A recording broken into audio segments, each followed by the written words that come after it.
இயேசு கூட இருக்கும்போது சந்தோஷமாக தானே இருக்கணும். ஒரு பக்கம் சந்தோஷம்தான், இன்னொரு பக்கம் ஒரு காரியத்தை நினச்சா கொஞ்சம் வருத்தமாக தான் இருக்குது. ஏன்? சில காரியம் பாதிக்கப்பட்டிருக்குதா உன்னுடைய குடும்பத்துக்குள்ளே, உன்னுடைய வேலையில், உன்னுடைய பிஸ்னஸில், உன்னுடைய படிப்பின் காரியத்தில், உன்னுடைய குடும்பத்துக்குள்ளே ஏதோ ஒரு பாதிப்பு இருக்குதா?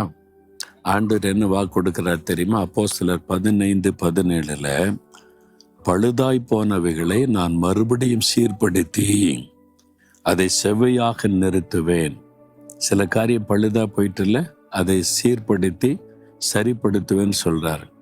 சில இடங்களுக்கு போனால் பார்த்துருக்கீங்கன்னா வேலை நடக்கும். என்ன சரின்னு கேட்டால் ரெனோவேஷன் பண்ணுகிறோம். பழசா போச்சு, அதை சீர்படுத்துகிறோம். பழசா போன எல்லாத்தையும் சரிப்படுத்தி எடுத்துட்டு கட்டடம் அப்படியே தான் இருக்கும். அதெல்லாம் தட்டி எடுத்து எங்கெங்க சரிப்படுத்தணுமோ சரிப்படுத்தி புதுசாக பெயிண்ட் எடுத்து புது பில்டிங் மாதிரி ஆயிரும். இல்லை பார்த்துருக்கீங்களா? நான் அப்படியே பார்த்துருக்குறேன். ஏன்னா புதுசாக இவ்வளோ அழகாக இருக்க மாடலாக இருக்குன்னா, ஐயோ இது பழைய கட்டடங்க, பாழாய் கிடந்துச்சு, அங்கே இடிஞ்சு இங்கே இடிஞ்சு கரையான் பிடிச்சி அப்படி கிடந்தது.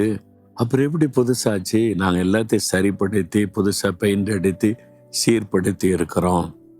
இதே மாதிரி உங்கள் வாழ்க்கை, உங்களுடைய குடும்பம், உங்களுடைய பிள்ளைகளுடைய வாழ்க்கை உடைஞ்சு கிடக்குதா?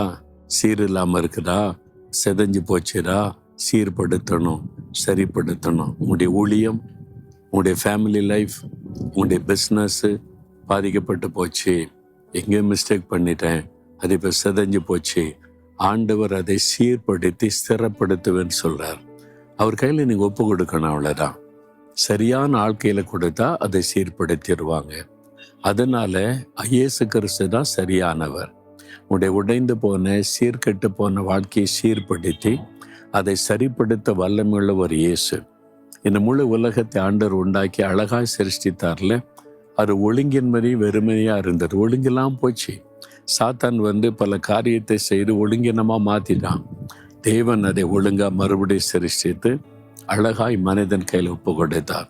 பிசாசு மறுபடியும் மனிதனுக்குள்ளே நுழைந்து பாவம் சாபம் பல கேடான காரியத்தை கொண்டு மாற்றிட்டான்.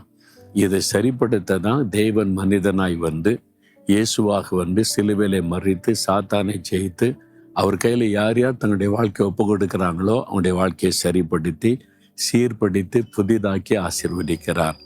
அப்படிதான் என் வாழ்க்கையில் பாவத்தினால சீர்கெட்டு கிடந்து வியாதி படுக்கையில் சாக கிடந்து இயேசுவின் கையில் ஒப்பு கொடுத்த போது வாழ்க்கையை சீர்படுத்தி சரிப்படுத்தி வாழ வச்சிருக்கிறார்.